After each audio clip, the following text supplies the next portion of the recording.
In a recent video, I gave an overview of Facebook lead generation campaigns. If you're interested in that and getting a bit of a refresher, you can check out this video right here.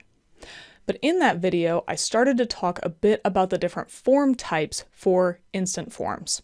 There's more volume, higher intent, and rich content. And rather than spending the time making that previous video longer, I decided it made more sense to do an in-depth dive in a separate video. And this is that video. So let's go through each of the 3 different form types you can use for Facebook ad instant forms. To make this video a little quicker, I'm just going to start in the form builder in the Meta Ads platform. If you don't know how to get here, or you need to figure out a different way to make a form, refer back to the video that I mentioned in the intro, where I give an overview of lead generation ads. For this video, I'm going to go through each of the 3 different form types. And during the first one, where I'm going to talk about more volume, I'm going to give a quick overview about how the forms work in general. And then after that, I'm going to try and focus only on the pieces that are different for the higher intent versus rich creative forms. Let's start off with the default form type, which is more volume. As Meta describes it, this is a form that's quick to fill out and submit on a mobile device. Once we've selected the form type, we need to go down to Intro. And on this page, you'll be able to add a background image, whether you want to use the image that's from the ad itself or an uploaded image. And then Facebook gives you the pixels that you need to have here. I'm not going to go through and set up all the different pieces during this demo because it's just going to take extra time and we're going to end up erasing it anyway. But that background image will show up over here above your company logo, and then the text, which is going to be down below here. That's going to be your greeting, which Facebook recommends. You can add your short headline text, which you can see Facebook already has shown up here. And then you can add a description paragraph or list, depending on which makes the most sense for you. And if you'll notice right now, in the preview, you can see that there's page 1 of 4. But if you want to make your form even shorter, you can remove this greeting. And now we've narrowed that list from 4 down to 1 of 3. And while you still have the image at the top, you don't see the Paid Media Pros logo, and there is no headline text. It jumps right into the questions. So as a tip, if you want a more volume form that is even shorter than the default with a greeting, you can remove the greeting and it adds users directly into the questions. For now, I'm going to keep the greeting on and just skip past it because the next option is going to be the questions that we can use. And this is going to be the bulk of the setup you can do for a more volume and higher intent lead gen form on Facebook. The first thing you get to do is choose if you want to use conditional logic or not. I'm not going to go through that in detail. If you're interested in learning about how conditional logic works for instant forms on Facebook, you can check out the video at the top of the screen right now. But then the next set that you get to do is utilize your custom questions. There are none added by default, but you can come to this dropdown and click Add Question. Now we can choose which format we want, whether it's multiple choice, short answer, conditional, or appointment request. And you can add multiple different custom questions to your form depending on what information you're trying to gather from the user. Each one of these custom questions is designed so that the user has to fill out information manually, not pre-fill information. So every one of these different custom questions you add requires the user to take a little bit more time, pay a little bit more attention, and potentially type something in on the form. And if you're using a more volume form type, that may or may not be what you're trying to accomplish. The second type of question you can use is a pre-fill question. As you can see here, this information will be pre-filled from their Facebook account. Before you ask these questions, you can enter a short message, maybe to tell them why you're gathering this information, but then you can choose all of the different fields that you want to have in this form. They default you to email and full name, which are probably going to be the 2 quickest pieces of information you can get. But then you can add lots of other pre-fill questions, whether it's based on their contact information, the user information themselves, which we can't add anymore because we already have full name in there. You can ask demographic questions, work information, or your national ID number if that's something that you need to use. Again, all of these will be applied automatically from Facebook because this is usually information that the platform already has on each user.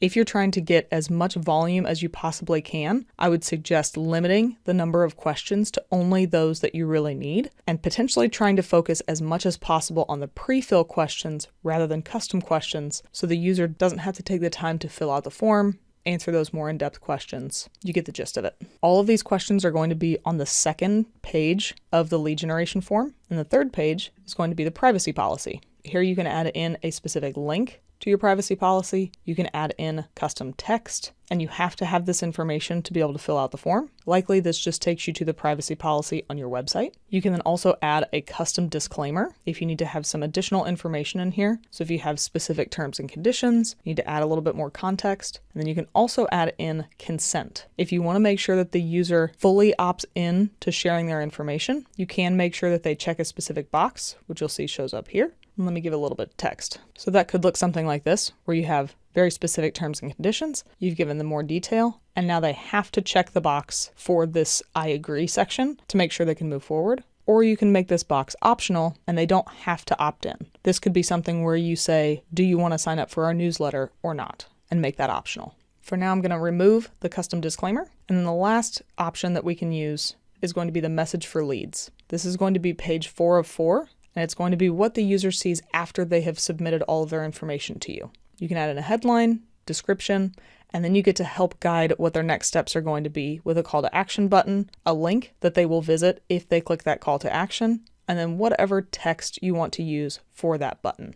Overall, this lead form type is designed to get you as much volume as possible, which is why it's called more volume. And if you specifically don't use any of the custom disclaimers, any of the custom questions, and maybe you don't even use some of the intro text here, it can be a very quick and easy form for somebody to fill out. The second form type is higher intent, and it's nearly identical to the more volume form type. But if you noticed, when I clicked the button between the two, let me do it again real quick, down here at the bottom, this message for leads gets moved down, and now we have a new option called review screen. As I mentioned, everything else up here at the top is the same, so I'm not going to go through those, but the difference is going to be this review screen section. What this does is on the same page as the privacy policy, on the third page of the 4-page form, it lets the user review all of the information that they're about to submit in the form. You don't have any control over what the text is here or any of the formats or anything from the advertiser perspective. All this does is adds all of their information above the privacy policy to make sure that the user is ready to give that information.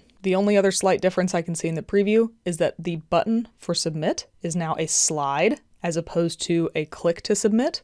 But those are really the only differences between a more volume and higher intent form type. If you want to have higher lead quality or higher intent with your forms, it might make sense to do some of the things that I told you not to do for the more volume form. That would include using many of the custom questions, making sure that you're using all of the spacing in the intro section and any of the other supporting documentation to give as much context around the form and your business as you possibly can to make sure that the user is as qualified as possible. The last form type removes the review screen, but you have a ton more space to get your message across to the user. This is called Rich Creative, and Facebook's description of it is that you hold your audience's attention with this form that integrates your company's images, messaging, including an optional About Us section, product detail, and reviews. The questions, privacy policy, and message for leads sections are all the same as the other two form types. The big difference comes in the intro section.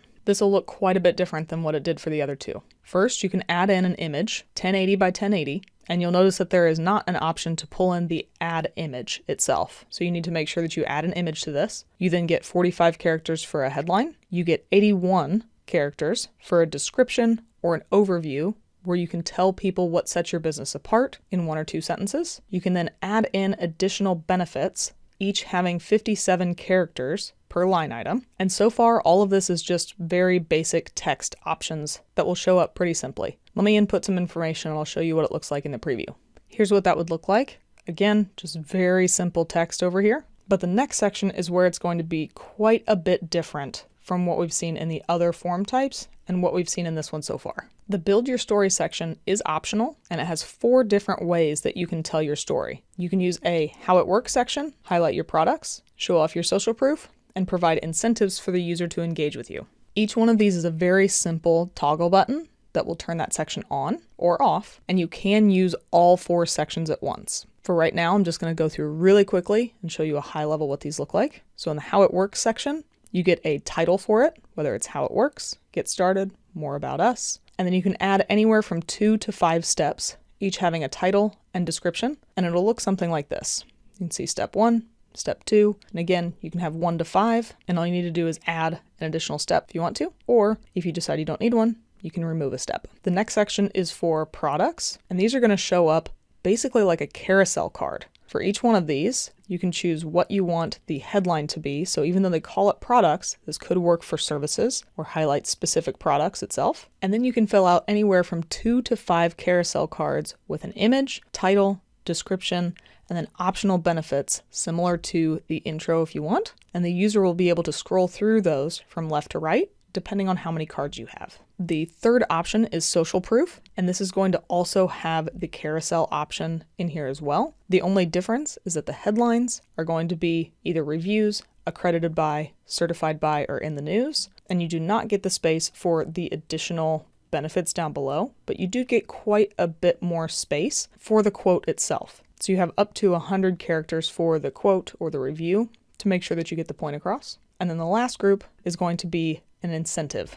This is pretty short and you can only add one of them, but you can give it a name, add a description, and an optional disclaimer if you need to. So when you add all 4 of these different components to your form, you still only have 1 of 4 pages, but you can see how this would make a form pretty long if you have an overview section, how it works, highlight of the products, highlight of the reviews, and the incentive down below. And depending on how much information you add in here, or if you only use 1 or 2 sections, I would say that the rich creative could be anywhere in line with the higher intent or even beyond that due to all of the context that you're providing. So if you're trying to go for short, more volume, just getting as many leads as possible, rich creative might not make the most sense for you. But if you're trying to get higher intent users or even go beyond higher intent and make sure that the users are even more qualified, rich creative could be a really great way to stand out, make sure that you're getting your brand messaging and benefits across, as well as making sure that the user fully understands who they're engaging with. Depending on the goals that you have for your Facebook and Instagram instant form campaigns, there's likely a form type that is going to make the most sense for you. If you want to keep it short and sweet and you're just going for volume, the more volume option is going to be your best bet. If you need to start qualifying users a little bit and make sure that they know that they're submitting a form, you might want to stick with higher intent. And if you're really trying to set yourself apart and make a brand impression and distance yourself from your competitors, rich creative is probably going to be the way to go. If you have any additional questions about any of the different form types on the Meta Ads platform or anything else about lead generation campaigns in Meta, feel free to leave us a note in the comments below. Thanks for watching our video. We really appreciate it. If you liked it, give us a thumbs up below. If you really liked it, maybe think about subscribing to the Paid Media Pros YouTube channel and you'll get alerted every time a new video drops. If you really liked it, you can help support the channel by checking out some of the t-shirts that we're wearing on our merch shelf, as well as looking at the Super Thanks button.